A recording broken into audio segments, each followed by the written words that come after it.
ఒకప్పుడు ఆ మండల స్థాయిలో పట్టణ స్థాయిలో ప్రశిక్షణలో పాల్గొన్నటువంటి వ్యక్తులే అనేటువంటి విషయంలో ఏమాత్రం అనుమానం ఉంది.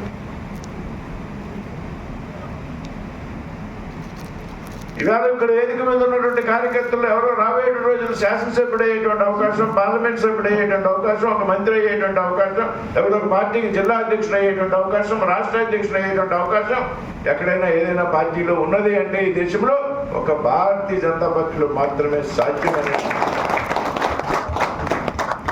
ప్రాంతాల్లో ఉన్న సమస్యల ఆధారంగా మీరు పనిచేసినప్పుడు మాత్రమే మీరు ప్రజానాయకులుగా ఎదుగుతారు అనేటువంటి విషయాన్ని ప్రతి ఒక్క కార్యకర్త కూడా గమనించాలి.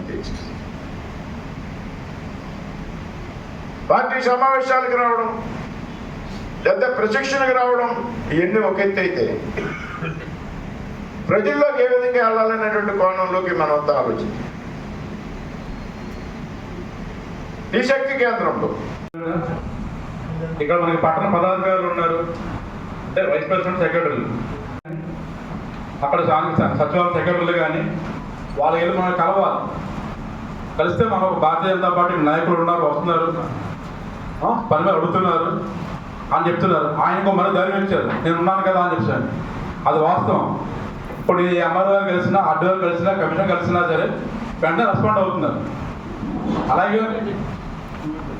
అలాగే మీ ప్రదేశాల్లో సచివాలయంలోకి వెళ్ళాలి, పూర్తి స్థాయిలో మనం బలోపేతం అవ్వాలి.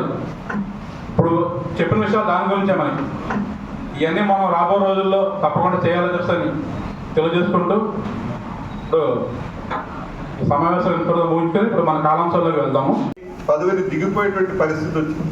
అప్పుడు తన చుట్టూ ఉన్నటువంటి వ్యక్తులందరూ ఏం చెప్పారంటే, ఒక్క ఓటు కొనడం ఇవాళ రాజకీయాల్లో పెద్ద విషయం కాదు, మనం ఆ ఒక్క ఓటు కొందాం, మీరు 5 సంవత్సరాలు ఈ దేశానికి ప్రధానమంత్రిగా పనిచేసే అవకాశం వస్తుంది, దేశం అభివృద్ధి చెందుతుంది 5 సంవత్సరాలను, ఈ యొక్క అంశాన్ని మీరు ఓకే అంటే మేము ఒక ఓటు కొంటామని చెప్పడం జరిగింది. అయితే వాజ్పేయి గారు ఏం చెప్పారంటే, మనం రాజకీయాల్లో నైతిక విలువలు పాటించాలని మనమే చెప్తూ దాన్ని పాటించకపోతే అది సరైన విధానం కాదని వెంటనే తన ప్రధాని పదవిని వదులుకుని దిగిపోయారు.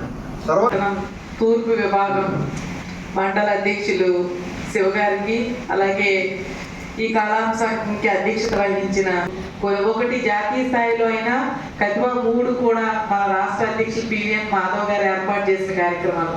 అంటే జాతీయ స్థాయిలో మనకు చేసే కార్యక్రమాలు సంవత్సరంలో ఒకసారి చేస్తాం, కానీ అంటే పార్టీ ఆవిర్భావ దినోత్సవం వచ్చి పండిత్ దీన్ దయాళ్ ఇలాగే ఈ కార్యక్రమాలు భవిష్యత్తు కార్యక్రమాలు అంటే ఇది నిరంతరం కార్యక్రమాలు ఒక ప్లాన్ చేసి మన రాష్ట్ర అధ్యక్షులు మన ముందర పెట్టడం జరిగింది. ఆ కార్యక్రమాలు ఏంటి అని మీకు చెప్తాను. ఎప్పటి నుంచో మనం ఎదురు చూస్తున్న భారతీయ జనతా పార్టీ కార్యకర్తలకి ఈ భవిష్యత్తు కార్యక్రమాలు ఒక ఉత్సాహాన్ని ఉల్లాసిస్తుంది. ఆల్రెడీ 3 నెలల నుంచి మనందరం వారధలో మీ పట్టణంలో భీమవరం నుంచి ఎక్కువ సంఖ్యలో పాల్గొంటున్నారు. మీరందరూ వారధికి విషయంలో మీకు మన ఇన్ఛార్జి గంగరాజు గారు మిమ్మల్ని వెన్నుంటి 3 నెలల నుంచి కూడా వారధి కార్యక్రమం మనకి ఇవ్వడం జరిగింది. మీకు అందరికీ వారధి ఎలా చేయాలి, వారధి అంటే ఏంటి అని జిల్లాలో ఒక అవగాహన ఇప్పటికే వచ్చి మనకి అందరం కూడా వార్తలో 3 నెలల నుంచి కూడా కలెక్టర్ దగ్గర అంటే మనం ఏదైనా సమస్య ఏదైనా మన మండల స్థాయి నుంచి జిల్లా స్థాయిలో ఏదైనా ఒక ప్రాబ్లం సమస్య ఉంటే దాన్ని ప్రభుత్వాల దగ్గరికి చేరవేసేదే వారధి. మా అధ్యక్షుడు నిలబడాలి.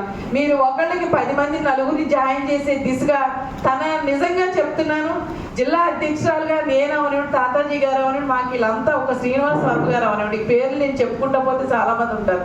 ఈవేళ పార్టీ తప్పితే వేరే లోకం లేదు, కుటుంబం లేదు మాకు.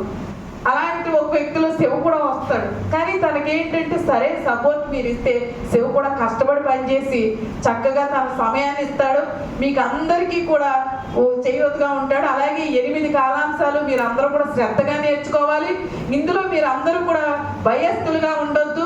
పార్టీకి మనం బలోపేతం ఇక్కడ ఈవేళ పార్టీ ఎలాగ మనకి సంస్థాగతంగా తయారైంది, పార్టీలో మన విధి విధానాలు ఏంటి, నరేంద్ర మోడీ గారి పరిపాలన ఏంటి 13 సంవత్సరంలో, అసలు పార్టీ ఎలా ఆవిర్భవించింది, నరేంద్ర మోడీ గారు రాబోయే రోజులు ఏంటి, ఈ భవిష్యత్తు కార్యక్రమాలు ఏంటి, ఇవన్నీ కూడా మీకు కాలాంశాలు ఉంటాయి.